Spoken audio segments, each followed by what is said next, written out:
Hello दोस्तों, इस video में हम एक इंटरेस्टिंग स्टोरी के बारे में सुनेंगे जिसका टाइटल होगा how I taught my grand mother to read, written by Sudha Murthy. कहानी की शुरुआत होती है 12 साल की एक छोटी सी बच्ची से जो कि नॉर्थ कर्नाटक के एक छोटे से गांव में अपने ग्रैंड पेरेंट्स के साथ रहती थी। अब क्योंकि उन दिनों ट्रांसपोर्ट सिस्टम थोड़ी ख़राब थी तो सुबह का जो न्यूज़पेपर है उनको दोपहर में ही मिल पाता था और जो वीकली मैगज़ीन है वो एक दिन लेट आता था। सारे के सारे गांव वाले उस बस का बहुत ही बेसब्री से इंतज़ार करते थे जो उनके लिए न्यूज़पेपर, वीकली मैगज़ीन और चिट्ठियां लेकर के आता था।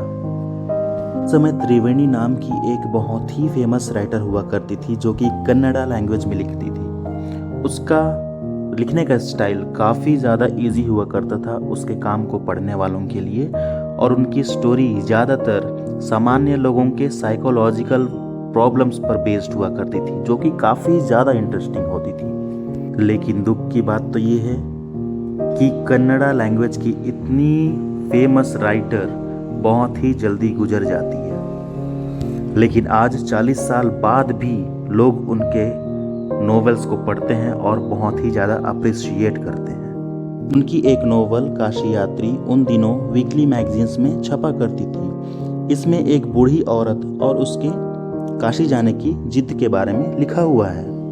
बहुत से हिंदुओं का विश्वास है कि काशी जाने और भगवान विश्वेश्वरा या कहें तो लॉर्ड शिव की पूजा करने पर उनको पुण्य प्राप्त होगा, और यही विश्वास उस बूढ़ी औरत को भी था। दूसरी ओर इस कहानी में एक अनाथ लड़की भी होती है जो कि किसी के प्यार में पड़ जाती है और शादी के लिए उसके पास बिल्कुल भी पैसे नहीं होते हैं। तो आखिरी में वही बूढ़ी औरत जो कि काशी जाना चाहती थी अपने सारे बचत किए हुए पैसे उस अनाथ लड़की को दे देती है और अंत में कहती है कि इस अनाथ लड़की की खुशी मेरे लिए भगवान शिव की पूजा करने से ज़्यादा इम्पोर्टेंट है। ये तो थी काशी यात्री की कहानी। अब हम आते हैं इस कहानी के कैरेक्टर्स में। इसमें वो 12 साल की लड़की बताती है कि उसकी जो ग्रैंड मदर है वो कभी भी स्कूल नहीं गई रहती, तो जाहिर सी बात है उनको पढ़ना भी नहीं आता। और हर वेडनेसडे को जब मैगज़ीन आता था तो लड़की कहानी सुनाया करती थी अपनी ग्रैंड मदर को पढ़ करके, और कहानी सुनते वक्त ग्रैंड मदर अपने सारे काम काज छोड़ करके चुपचाप से बैठ करके केवल और केवल कहानी सुना करती थी, और इतनी अच्छी से कहानी सुनती थी कि उसको पूरा का पूरा कहानी याद हो जाता था। अब क्योंकि ग्रैंड मदर भी कभी काशी गई नहीं होती तो अपने आप को वह उस बूढ़ी औरत से कनेक्ट करने लग जाती है, और ग्रैंड मदर को इस कहानी में इतना इंटरेस्ट था कि वो यह जानने के लिए बहुत ही बेताब होती थी कि इस स्टोरी में आगे क्या होता है। और जब जब वो इस कहानी के एपिसोड्स को सुनती थी जा करके अपने दोस्तों के साथ इस बारे में डिस्कस करती थी, उनको कहानी सुनाती थी। अब छोटी बच्ची किसी का शादी अटेंड करने के लिए चले जाती है पास के गांव में। गई तो होती है वो 2 दिन के लिए, लेकिन वहां रह जाती है पूरे के पूरे 1 सप्ताह के लिए। फिर जब वो घर आती है तो अपनी ग्रैंड मदर की आंखों में आंसू देखती है। वो काफ़ी ज़्यादा सरप्राइज्ड हो जाती है क्योंकि उसने पहले कभी भी अपने ग्रैंड मदर की आंखों में आंसू नहीं देखा होता है। वो अपनी ग्रैंड मदर से पूछती है क्या हो गया माँ, आप ठीक हो? लेकिन कोई रिप्लाई नहीं आता। फिर जब डिनर के बाद सब टेरेस में सोने के लिए जाते हैं तो उसकी ग्रैंड मदर उसके पास आती है, बैठती है बगल में और उसके सिर को प्यार से सहलाती है। तब बच्ची को समझ में आता है कि ग्रैंड मदर कुछ कहना चाहती है। बच्ची उनसे पूछती है क्या बात है माँ? तब दादी उसको बताती है जब मैं छोटी बच्ची थी तभी मैंने अपनी माँ को खो दिया और मेरी देखभाल करने के लिए और मुझे गाइड करने के लिए कोई भी नहीं था। मेरे पापा भी बहुत बिजी हुआ करते थे और उन्होंने दोबारा शादी कर ली। और दुख की बात तो ये है कि उन दिनों लड़कियों को कभी भी स्कूल नहीं भेजा जाता था, इसी वजह से मैं भी कभी स्कूल नहीं जा पाई, और जब मैं छोटी थी तभी मेरी शादी करा दी है और मेरे बच्चे हो गए। इसके बाद तो मैं बहुत ही ज़्यादा बिजी हो गई। फिर इसके बाद तुम सब आ गए मेरी ज़िंदगी में। कहने का मतलब मेरे नाती पोते हो गए और मुझे उनके लिए खाना बनाने और उनको खिलाने में बहुत ही मज़ा आने लगा। पर ठीक है, मैं तो कभी स्कूल नहीं जा पाई, लेकिन मेरे बच्चे और मेरे नाती पोते ये ज़रूर स्कूल जाएं। ऐसा मैंने दृढ़ निश्चय किया।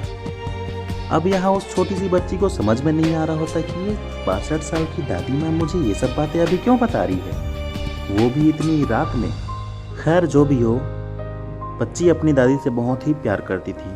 उसको लग रहा था कि कुछ तो बात है जो ये मुझे ऐसा बता रही है अभी। लेकिन जब बच्ची अपनी दादी की फेस को देखती है तो उसकी आंखें आंसुओं से भरी होती है। बच्ची अपनी दादी का हाथ पकड़ती है और कहती है, माँ क्या बात है, क्या मैं किसी चीज़ में आपकी मदद कर सकती हूँ? बेटा बिल्कुल मुझे तुम्हारी मदद चाहिए। जब तुम यहाँ से बाहर गई थी तो वीकली मैगज़ीन हमेशा अपने टाइम पर आ जाता था। मैं इसे पढ़ना तो चाहती थी लेकिन बस पेज पलट पलट के पिक्चर्स ही देख पाती थी। मुझे बिल्कुल भी समझ में नहीं आता था कि क्या लिखा हुआ है इसमें। तब मुझे मन ही मन लगता था कि काश मैं भी स्कूल गई होती, मैं भी पढ़ पाती। मैंने तुम्हारा इंतज़ार भी किया कि तुम कब आओगी और मेरे लिए ये किताब पढ़ोगी। मैंने तो यहाँ तक कि तुम्हारे पास जाने का भी सोचा था। और तो और शर्म के मारे मैं किसी से बोल भी नहीं पाई कि मेरे लिए ये पढ़ दो। तब मुझे अंदर ही अंदर महसूस होने लगा था कि मैं कितनी ज़्यादा डिपेंडेंट और हेल्पलेस हूँ। लेकिन बेटा मैंने अब डिसाइड कर लिया है, अब मैं कन्नड़ा अल्फ़ाबेट सीखना शुरू कर दूँगी कल से ही। इतना मेहनत करूँगी कि सरस्वती पूजा तक मैं खुद से एक नोवेल पढ़ना सीख जाऊँ।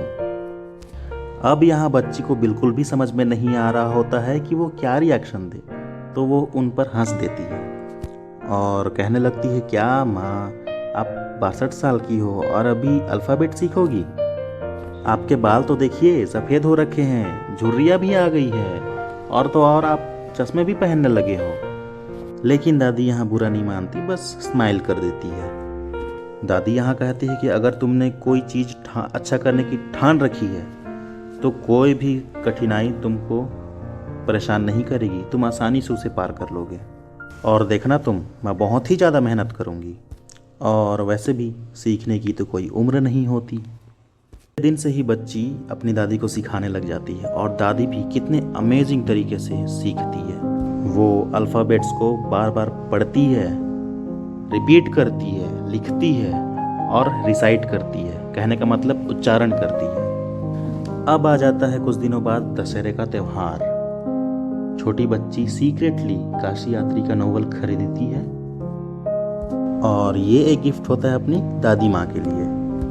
फिर जब पूजा का समय आता है तो दादी माँ बच्ची को बुलाती है और उसे स्टूल में बैठा देती है और दादी माँ उसे एक फ्रॉक गिफ्ट करती है। फिर इस कहानी में आगे एक अनयूजुअल सा चीज़ हो जाता है। दादी माँ झुकती है और उस बच्ची के पैर छूती है। अब बच्ची हो जाती है यहाँ पर सरप्राइज्ड, क्योंकि भाई यहाँ कोई बड़ा व्यक्ति अपने छोटों का पैर तो नहीं छूता, क्योंकि हम पैर अपने भगवान के, बड़ों के और अपने टीचर्स के छूते हैं, क्योंकि ऐसा करके हम उनका रेस्पेक्ट करते हैं, राइट। तो अब यहाँ दादी कहती है कि मैं अपने टीचर के पैर छू रही हूँ, ना कि अपने ग्रैंड डॉटर की। और वो टीचर जिसने मुझे इतने प्यार से, इतनी अच्छी तरीके से पढ़ना सिखाया कि मैं अब खुद से एक नोवेल पढ़ सकती हूँ। और ये मेरा कर्तव्य है कि मैं अपने टीचर के रेस्पेक्ट करूँ। और क्या ये हमारे स्क्रिप्चर्स में नहीं लिखा है कि एक टीचर का हमेशा सम्मान होना चाहिए, चाहे वो किसी भी उम्र का या किसी भी जेंडर का हो। अब छोटी बच्ची इन रिटर्न उनको नमस्कार करती है और पैर छूती है और जो गिफ्ट वो लाए रहती है काशी यात्री उनको देती है। अब जैसे ही दादी अपने गिफ्ट खोलती है, वो उस किताब में लिखे हुए किताब का टाइटल, उसके राइटर और पब्लिशर का नाम तुरंत ही पढ़ लेती है। तो इसी तरीके से हो जाता है हमारा कहानी ख़त्म।